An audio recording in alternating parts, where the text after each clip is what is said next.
Welcome to College Town Talk. I'm Jonathan Frank. And I'm Shan Stout. Shan, you've had a busy week. You just got back from the Tennessee Governors Conference in Chattanooga.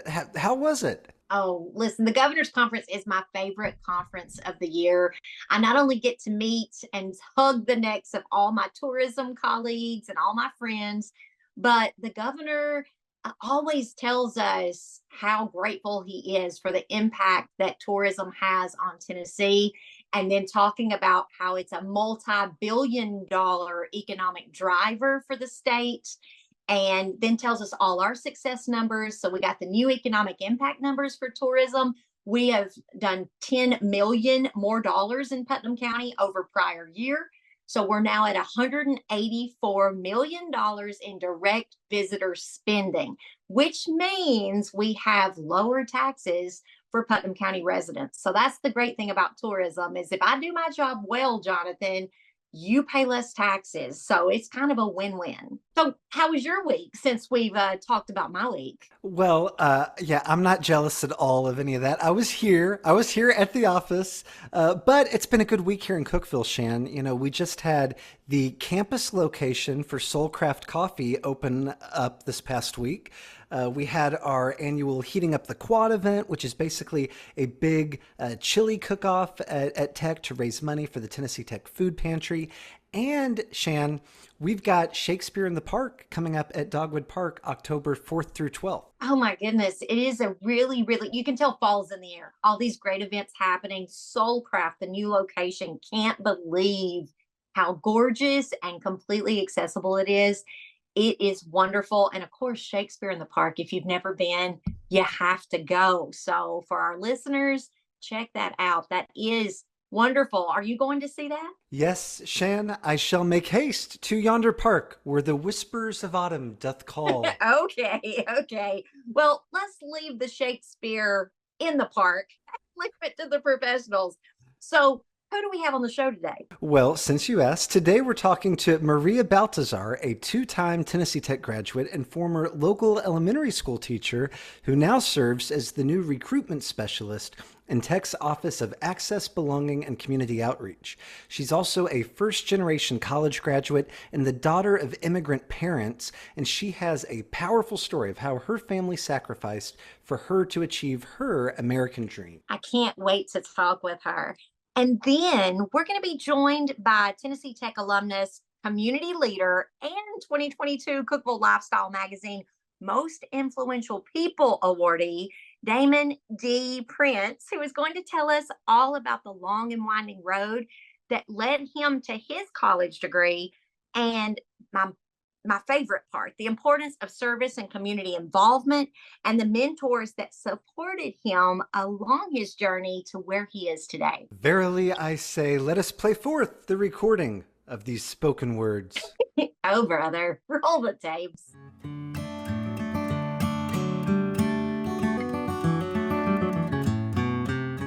Welcome back to College Town Talk. Today we're speaking with Maria Baltazar, a two-time Tennessee Tech graduate and former local elementary school teacher, now serving as recruitment specialist in the university's new Office of Access, Belonging, and Community Outreach.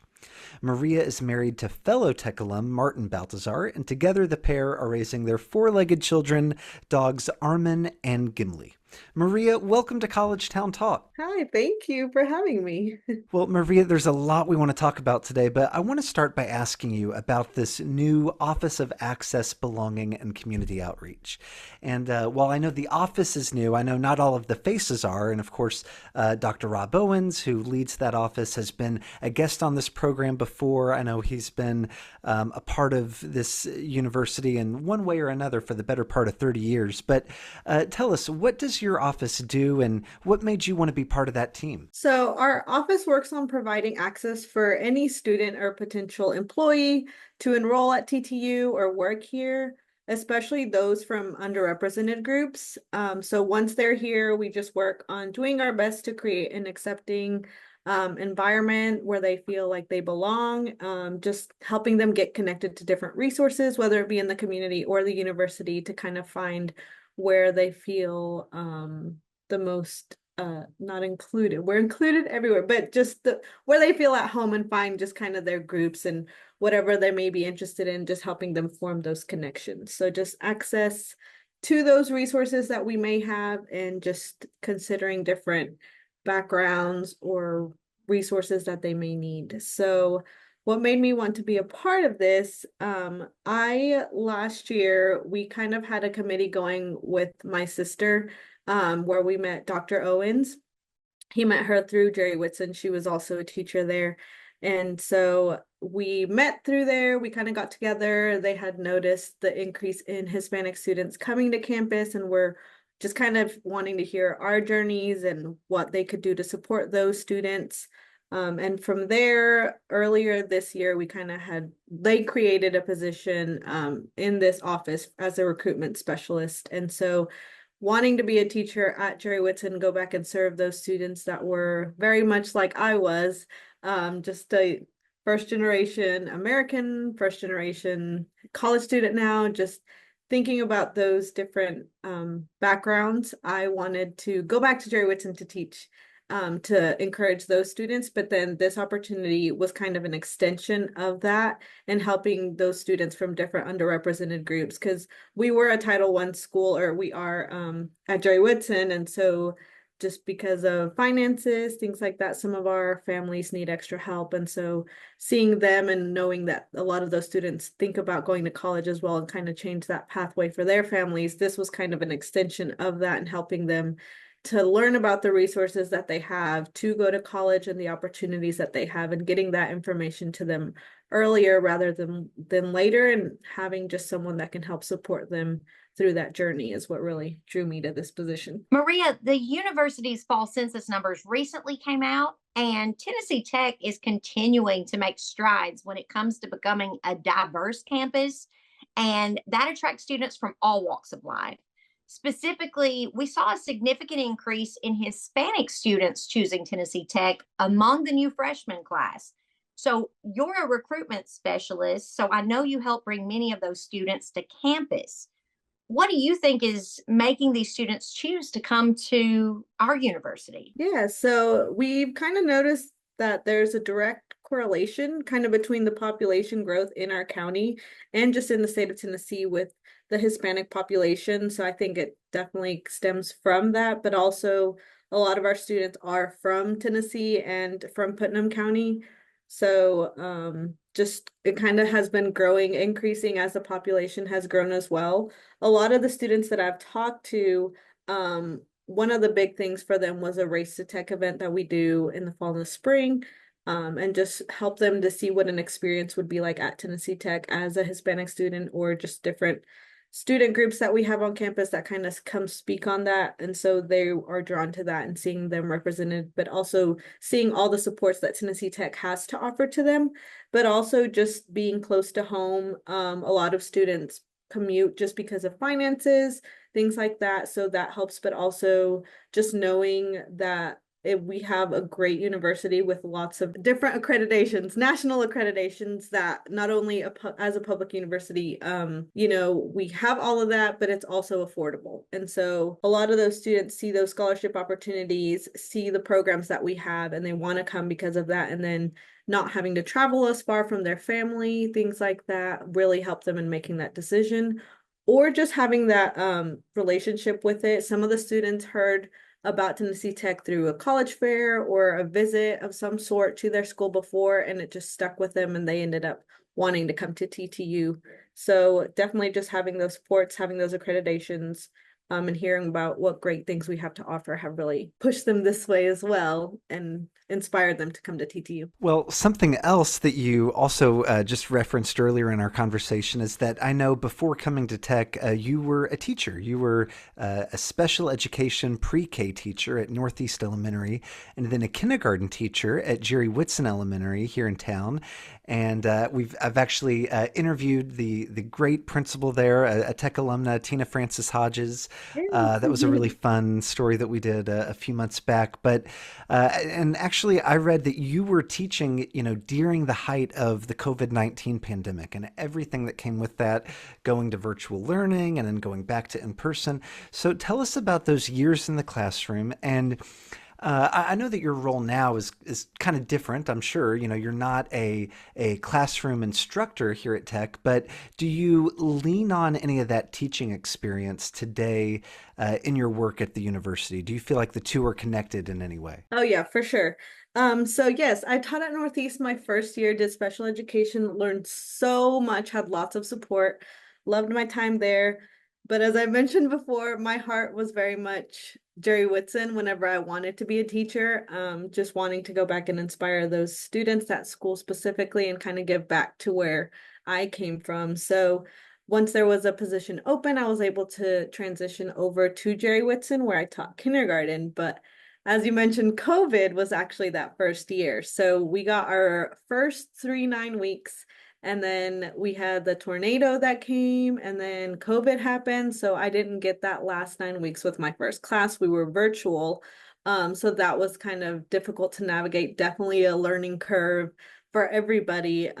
When you're practicing, doing your residency, you're very hands-on in person. And so to try to transition, especially those young ages, to giving them a developmentally appropriate instruction virtually was definitely a challenge. So that impacted that last year. And then that transition that next year, they were looking for a teacher to teach virtually that whole year. And so that ended up being me. So my second year, I taught kindergarten virtually the whole year. And so the interesting or cool thing about that was as I was transitioning to Jerry Whitson, my second 9 weeks, I had students from Northeast, Jerry Whitson, Sycamore, and Parkview in my kindergarten class that was virtual. So we ended up kind of combining those groups. So I did teach kindergarten all of my second year virtually. So that was definitely interesting, very fun. I found it interesting and just rewarding to be able to still make those connections with students through the computer, through a screen. And we still very much had that family feel in our classroom, even if we weren't sitting in the same room together. So definitely impacted my teaching to where finally my third year, I had a class in person the whole year for the first time. So that was very much exciting, and brought lots of new challenges as well that were things that I didn't have when I was teaching virtually. So definitely impacted me there. As far as leaning on any of that experience, I think just anything I did transfers over as far as being able to manage different workloads, being able to balance everything and just juggle all the things that come in with this new role as we're kind of seeing where it goes and what we can do to impact the students here at Tech. I'm kind of taking that from teaching kindergarten, juggling all the different things, all the different hats, just to see what students need, but also being able to pick up on the students that I am talking to, just kind of noticing their verbal and nonverbal cues as far as if they have questions or hesitations that they're not sure what to ask or what to say. I'm able to kind of pick up on that, just remembering my students' faces when they might have hesitated, but I knew they needed something. So having that support system, but also a lot of those relationships that I formed as a teacher have gone on to help me now because I know a lot of those families that are coming back for help. And so I'm able to understand kind of where they're coming from and guide them and think about what questions they might have based on the families I did have at Jerry Whitson as well, knowing some struggles that they may have that are personal or academic, whatever it may be, just using that information to help them navigate now transitioning to college has helped me a lot. Maria, here at Tennessee Tech, students have a tradition of decorating their mortar boards before commencement. And every year we see funny and sometimes heartfelt messages. When you graduated from Tech the first time, because let it be known, you have 2 degrees, your cap said, "For my parents, they came with nothing and gave me everything." Would you tell us the story behind that? And I feel a tearjerker coming on. How did they contribute to your success today? Yes, for sure. So yep, I think just whenever I was thinking about, what do I want to put on here? What do I want to to me it was my parents. Like just like it says, they came here with nothing, and by here, they came from Guatemala. That's where they're originally from. So when I was talking to my parents and everything, like they literally came with maybe a plastic bag with some extra clothes in there, just kind of looking to have a new life, to have some opportunity, just based on their background in Guatemala with the poverty, with just no opportunities for them, even if they decided to go to school, just having the opportunity to find a job, things like that, is not the same as here. So they chose to come. And so they literally had a plastic bag with their clothes, just hoping that for my sister and I, we could have a different future and different path. And so they gave us everything. As far as the biggest thing is our faith. I think just giving us that strength through there and knowing that everything's going to be okay, and whatever we choose to do, they're there to support us. So it wasn't materialistic everything. It was everything as far as support, as far as encouragement, and just being present.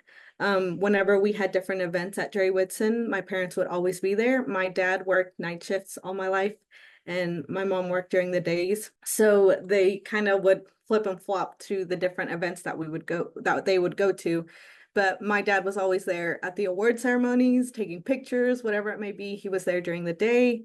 And thinking back now, like it makes me emotional because I'm just like so appreciative. But I know he was tired, and I know like he had long nights and he would sleep less, but he would be present. And then same with my mom, like thinking about her, sorry, thinking about her, like I know she came home tired. And so like a lot of their jobs were physical. It was cold. The labor is different than like me coming home, sitting in an office, or like at school. It was hard, and it is mentally hard, and we all have stress in our different ways. But knowing now as a person who works, you go home tired and you're exhausted, but like they still made that time to go and be present, to take us to school events, to anytime there was like an after school event at school, parent teacher conferences, all those things, they were always present. And so they instilled that love for education from my sister and I, and just encouragement and seeing what education could bring to us, what opportunities that would bring to us for our future. Culturally, a lot of the times, for a female, for a daughter at a young age, they're having to cook and clean, and then you can do your homework, or like that was kind of on the back burner, but you need to learn how to do all of these housekeeping things as a priority. But my parents didn't do that for us. They always were like, no, you need to do your homework. Or my mom very much so was like, no, you need to make good grades, you need to do your homework. I will do the cooking, I will do the cleaning, like it's fine. I'm not putting that on you guys because I want you guys to focus on your school. So just some of those cultural things that came with them, they were very open-minded, and they also tried to understand that we were going to grow up in a different culture here while still keeping our Guatemalan culture in. And that was very present all throughout our lives. We have a Guatemalan community here as well that we were very present in. And so we were very fortunate to have that side, but also her understanding that it would be a different life for us here, and that they were hoping those opportunities that we had, we could take advantage of. And especially in looking at those academics. As one of the biggest impacts for me with my dad, we would drive by Dixie, and he would always say, you're going to go to school here one day. You're going to go to school here one day. Like every time we drove by, he would tell me that. And that was with me all the time. So just that's what I mean with everything. Even if, we can have the latest things. I didn't have a phone until I bought one when I was a senior.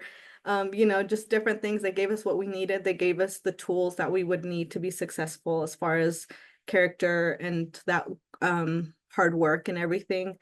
So just that encouragement that they always had with us was why they gave me everything. And so thinking about their journey and the things that they do for us, even if it's not, like I said, materialistic, like they set us up for success with everything else. And so they gave us everything they could and encouraged us, and were just there for us. So that was the biggest thing for me. Well, that's such a beautiful tribute, and I don't know. It feels to me in a lot of ways like you are now kind of getting to pay it forward in the role that you work in today, because you're Mhm. maybe helping students, prospective students with maybe a similar path, find their way to campus and find belonging and community here. So it's a really beautiful story.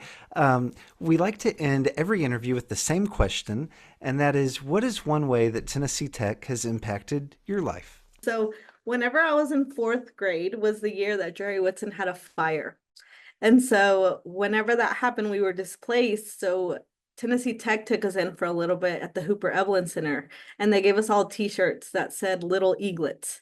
And so that always stayed with me as well. And like just kind of thinking back on that question, I was like, well, it's been present in my life like all through elementary school.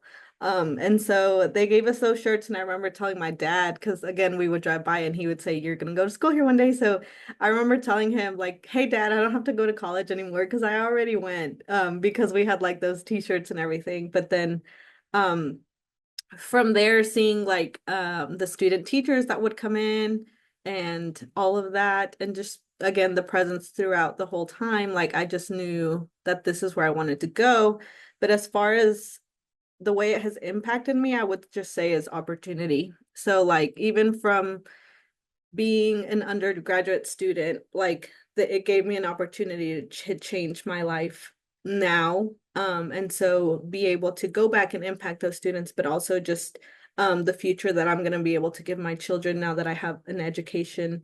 And then like my jobs and things like that look a little bit different than they may have before, struggling with different things and trying to find where I'm going.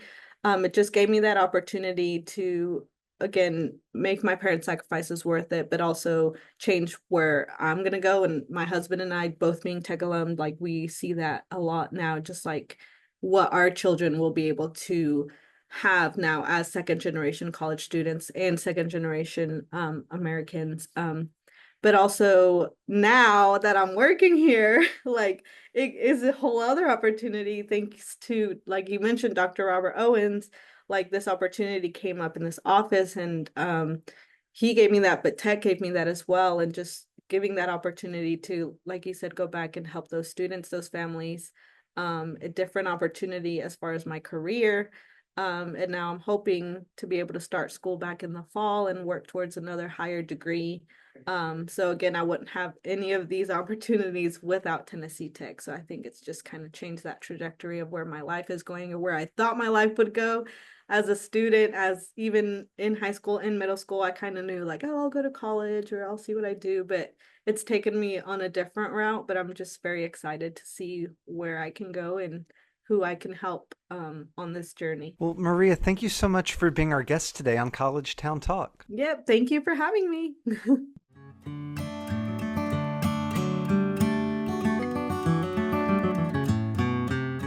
Welcome back to College Town Talk. Now, our next guest is a 2014 graduate from Tennessee Tech's College of Interdisciplinary Studies who has gone on to become a very successful business and community leader right here in Cookeville. In fact, Damon Prince, or as we know him, D, he's also known to many of you in the community. He was named to Cookeville Lifestyle Magazine's inaugural list of most influential people in 2022, and it's definitely not hard to see why.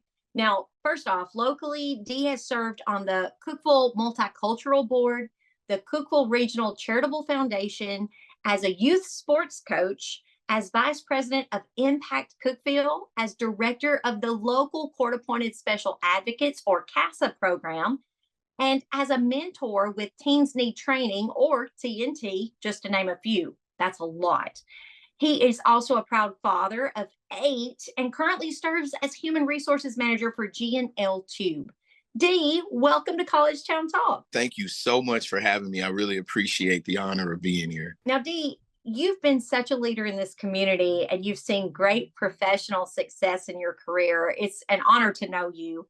I know that your Tennessee Tech degree helped make that possible, But as you've shared before, it was a very long road to get there. So you've shared publicly in the past about the time and effort it took to finish your degree, which is relatable to so many people. Can you tell me a little bit more for our listeners about what that process was like, why it was so important for you to finish, and what advice that maybe you'd give to students who might be in that same position today and wondering, is it worth it? Yeah. So, the feeling that I got during that process was, please understand, it was self-inflicted. There was there was a lot that I could have done differently. There's a lot that I could have done in terms of being a little bit more dedicated to the process, being a little bit more disciplined as well. So there's five big reasons, five people that served as my motivation for continuing my degree even after I had an established family and the whole nine. My father told me at a young age that college was going to be the best years of your life. If you want to be able to find yourself, you'll definitely find out who you are during college. And he was absolutely right. If the opportunity it presents itself, I had to seize the opportunity. So that's my father. My mother, her stepfather was a lawyer in London, England. He was educated. He was extremely intelligent. And I remember her telling me how she felt. And remember, this was the 1990s when I was a youth.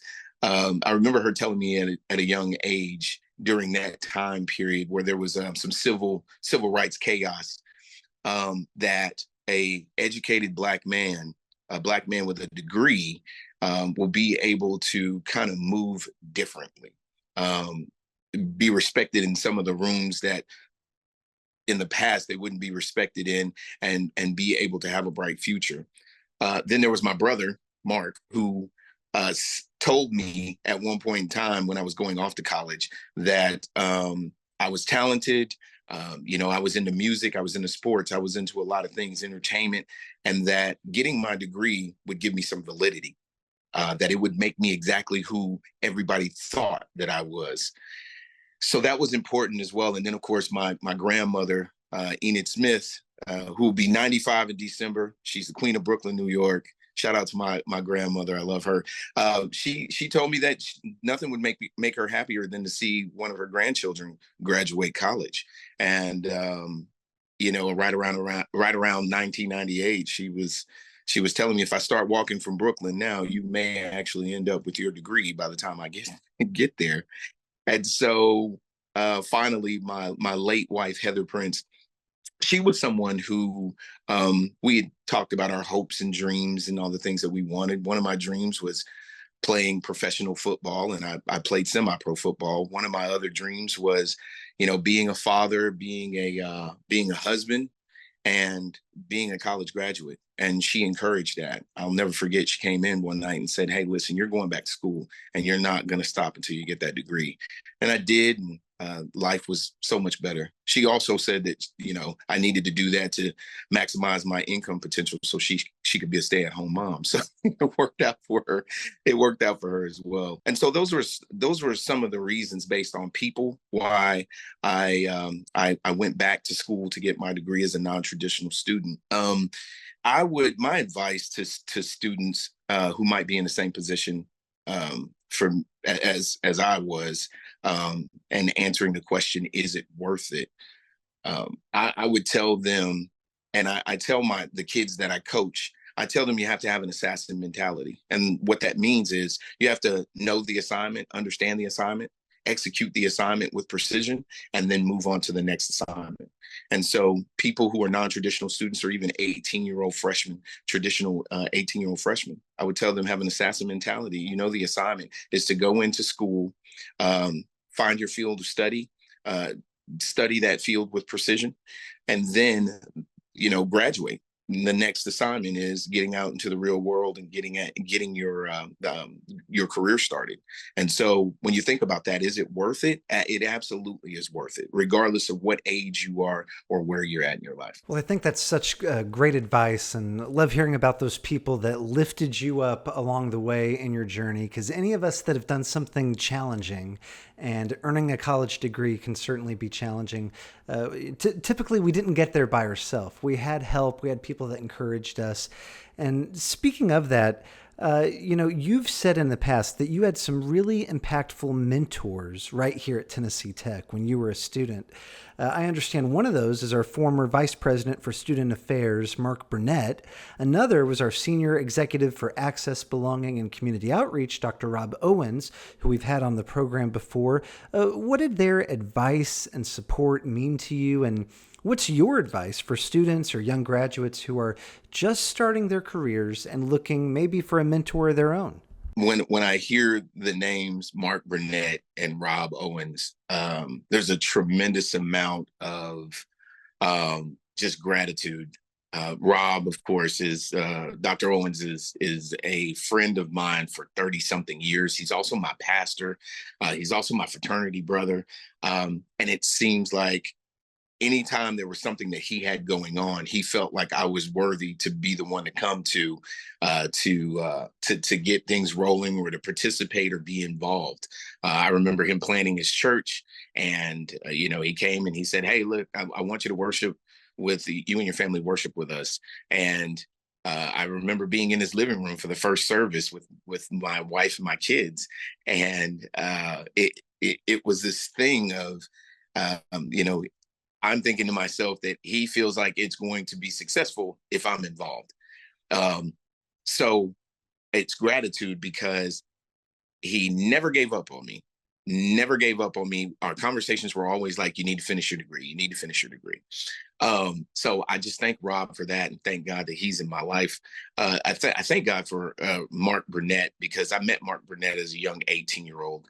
I almost, stared at him with admiration, because here was this, educated former athlete, a Black male that was a great role model with a degree.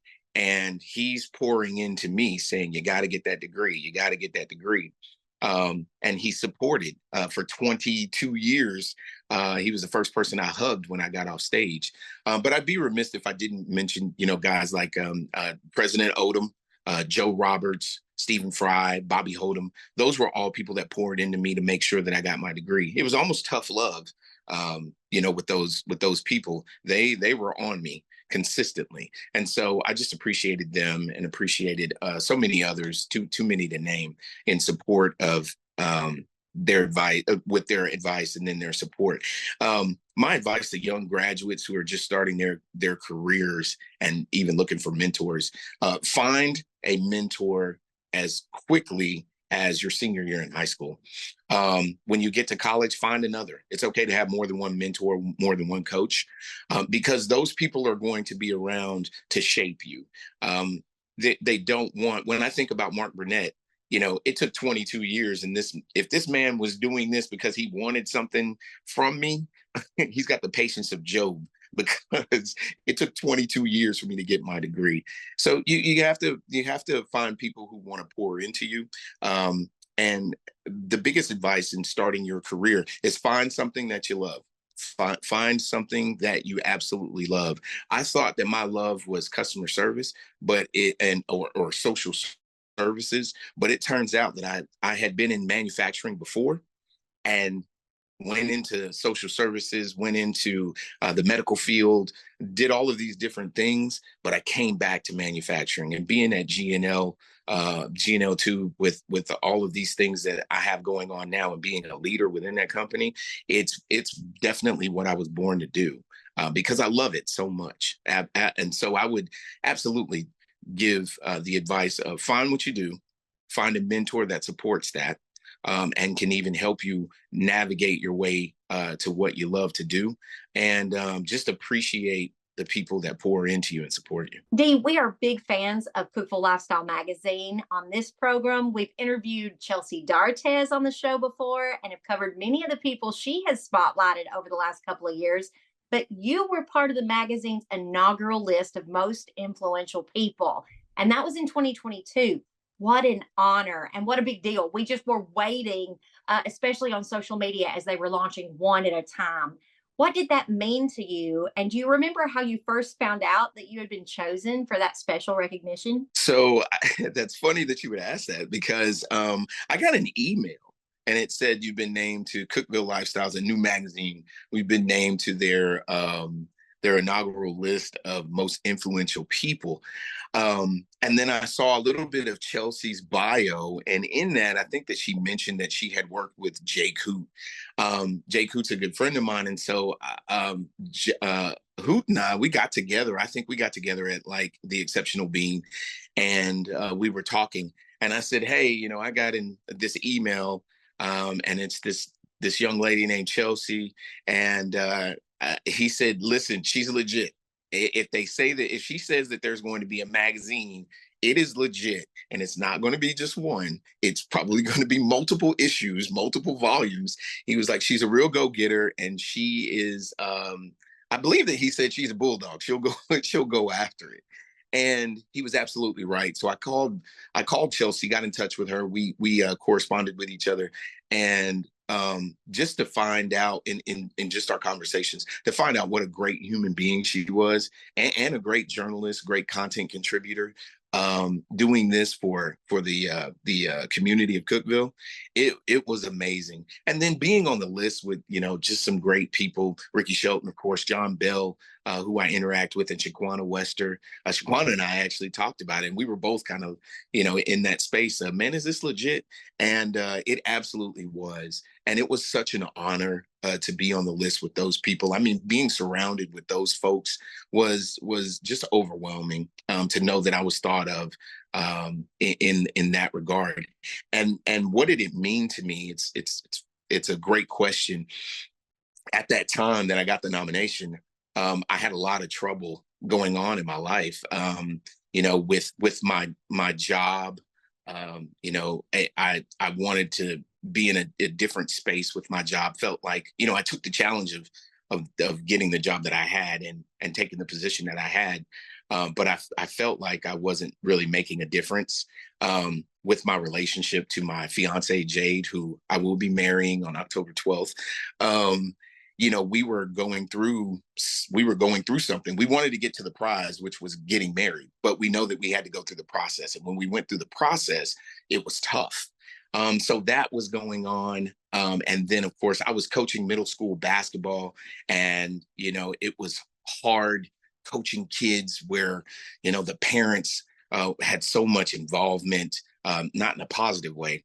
And then I got that, and I got the call about the most influential list, started going through the process of getting headshots, taking pictures, writing the article, it being, seeing the proofs. And then that magazine comes out, and I think it just renewed my confidence in myself of who I felt that I was trying to be.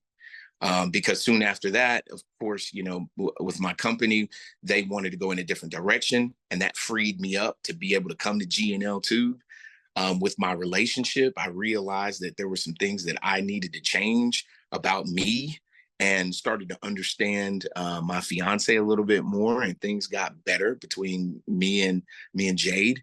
And then, you know, I was released from my duties as a basketball coach, and ended up going with a friend of mine. I think maybe 3 days later, you know, Coach OJ, Orlando Easter, over at Avery Trace, was like, hey, come on over. We're going to win a championship. And lo and behold, we win a championship. So I'd be remiss if I didn't say that it was God-given.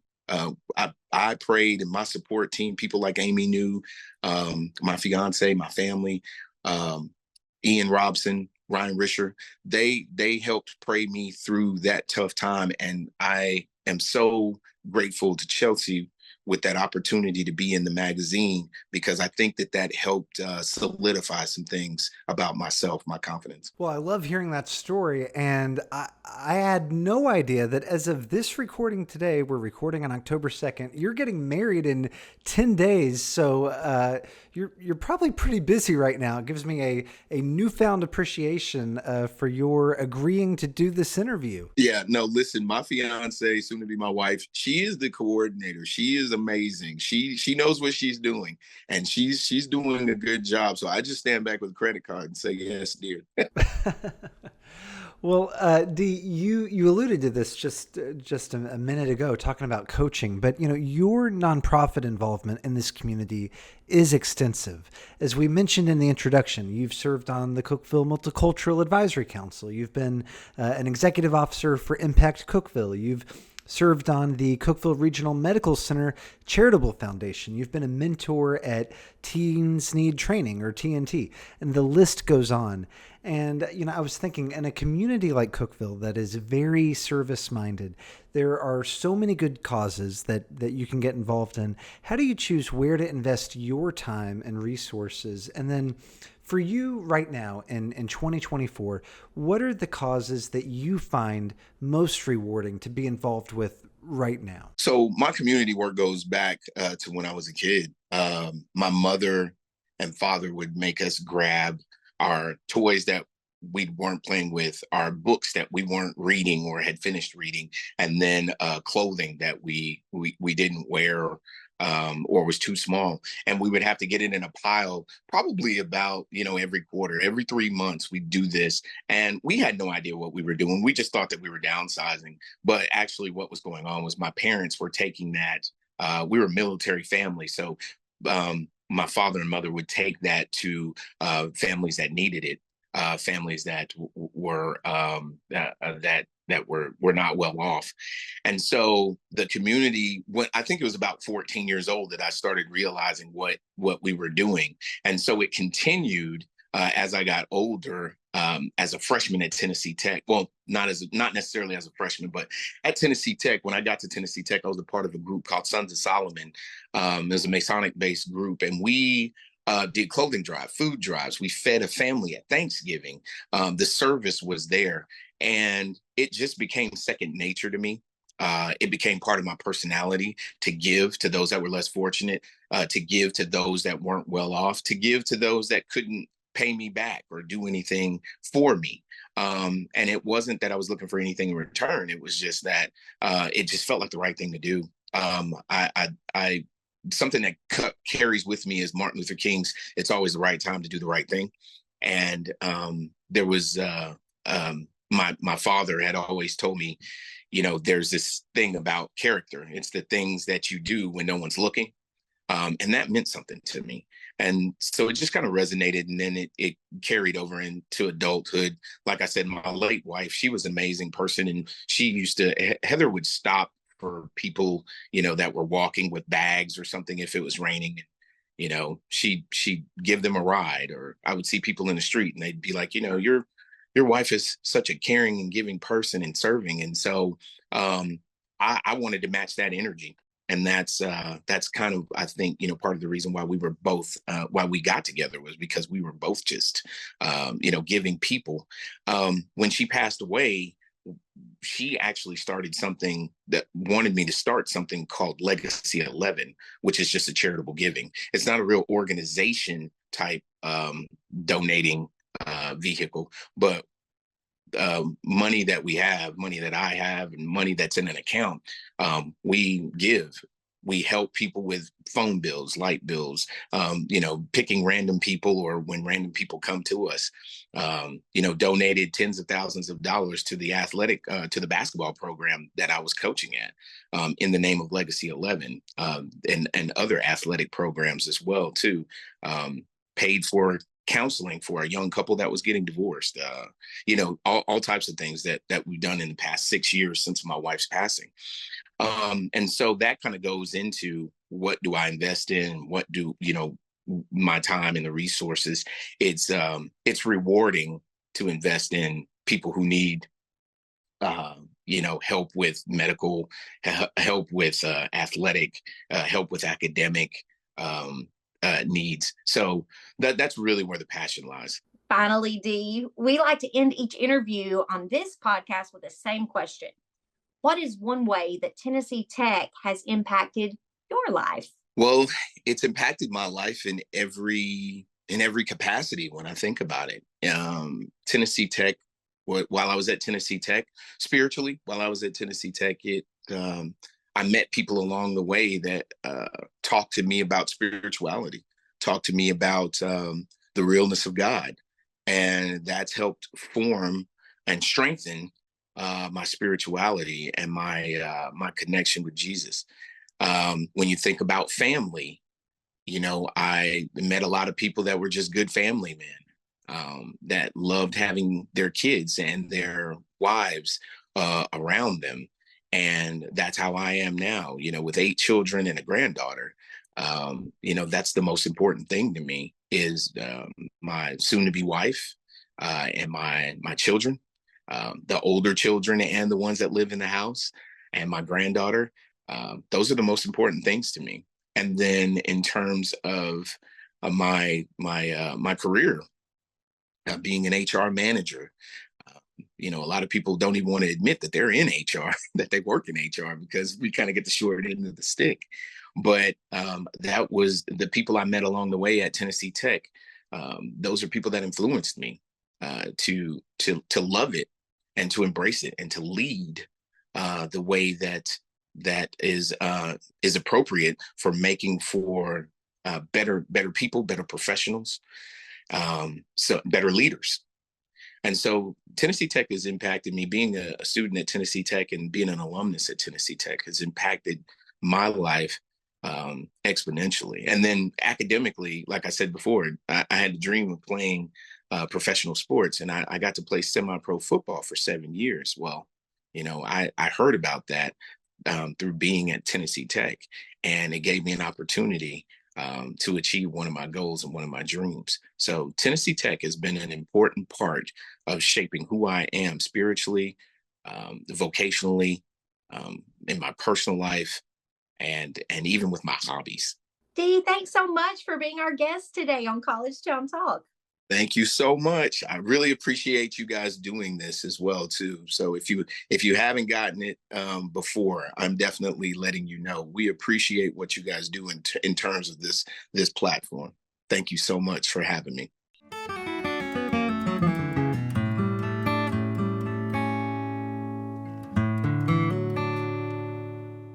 I don't know about you, Jonathan, but I learned a lot from today's guest. Thanks to Maria Baltazar and Dee Prince for being our guests today on College Town Talk. And thanks to all of you for listening. Be sure to hit that subscribe button, leave us a review, and share this podcast with your friends.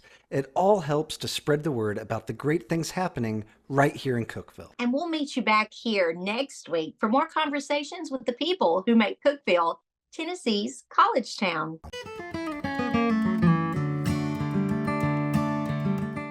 College Town Talk is presented by Tennessee Tech University in partnership with the Cookeville-Putnam County Visitors Bureau. Your hosts are Jonathan Frank and Shan Stout, and original music is performed by Andrew Buckner. Visit us online at tntech.edu/collegetowntalk.